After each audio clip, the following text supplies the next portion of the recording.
Hi friends, இன்னைக்கு நம்ம பார்க்க போகிறது ஒரு குடமிளகா உருளைக்கிழங்கு பெரட்டல் ரெசிபி.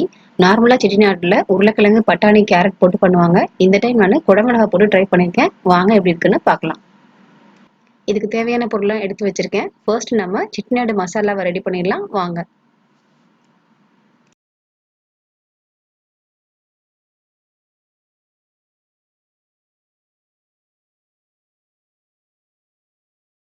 மசாலாவுக்கு தேவையானதெல்லாம் வறுத்து எடுத்துக்கலாம்.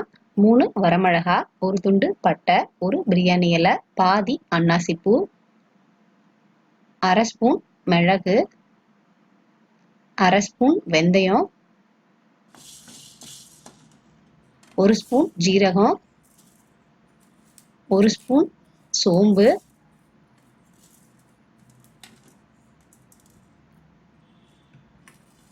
ஒரு ஸ்பூன் மல்லி,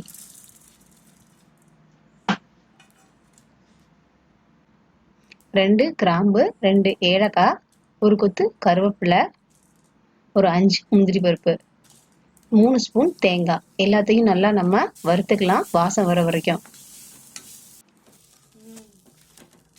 நல்ல வாசமே நல்லா வருது. இது எல்லாத்தையும் ஆற வச்சு மிக்சியில தண்ணி சேர்க்காம அரைச்சுக்கிறேன் ஃபர்ஸ்ட். இப்போ கொஞ்சமா தண்ணி விட்டு அரைச்சு பேஸ்ட் மாதிரி எடுத்துக்கிறேன். பாருங்க, ரெடி ஆயிடுச்சு மசாலா. இப்போ நம்ம காயெல்லாம் கட் பண்ணி செய்ய ஸ்டார்ட் பண்ணிடலாம். 2 குடமிளகா பொடி பொடியா கட் பண்ணியிருக்கேன். ஒரு தக்காளி, அதுவும் பொடி பொடியா நறுக்கிட்டேன்.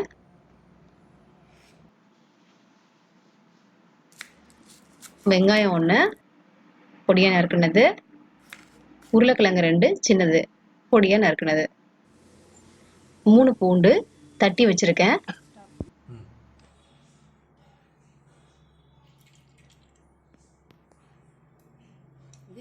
கடுகு சீரகம் தாளிக்கிறதுக்கு.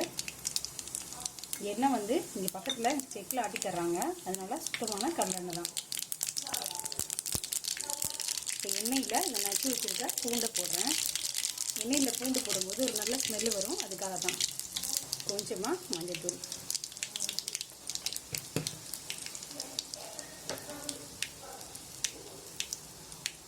கொஞ்சம் உப்பு,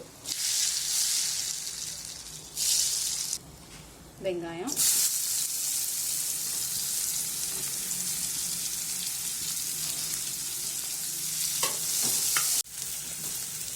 இப்போ கட் பண்ணி வச்சுருக்க உருளைக்கிழங்கு,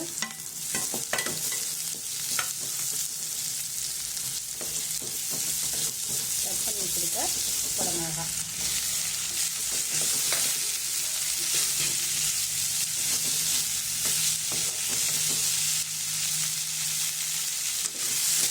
நல்லா எண்ணெயில் வதங்கட்டும்.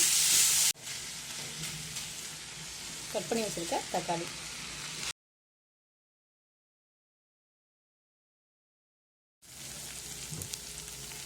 இப்போ இந்த மசாலாவை ஆட் பண்ணிடுறேன்.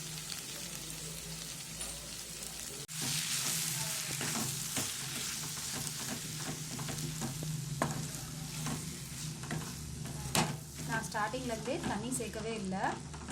இப்போ நீங்கள் அரைச்சி வச்சுருக்க மசாலாவில் தண்ணி மட்டும் லைட்டாக சேர்த்துக்கிறேன்.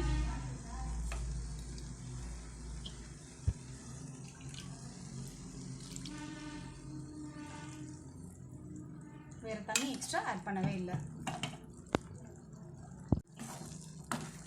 நம்மளோட குடமிளகா உருளைக்கிழங்கு ரெசிபி ரெடி ஆகிட்டுருக்கு.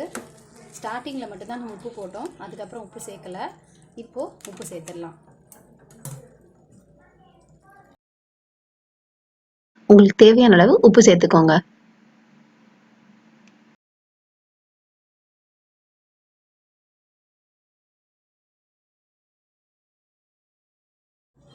மசாலா சேர்த்ததுக்கப்புறம் அந்த மசாலா வாசம் போகிறதுக்காக 2 நிமிஷம் வேக விட்டுருக்கேன்.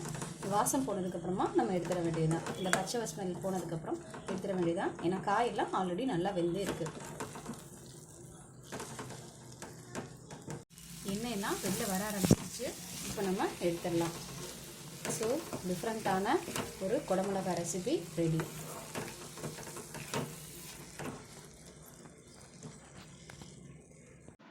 இந்த வீடியோ உங்களுக்கு பிடிச்சிருந்தா லைக் பண்ணுங்க, ஷேர் பண்ணுங்க, சப்ஸ்கிரைப் பண்ணுங்க.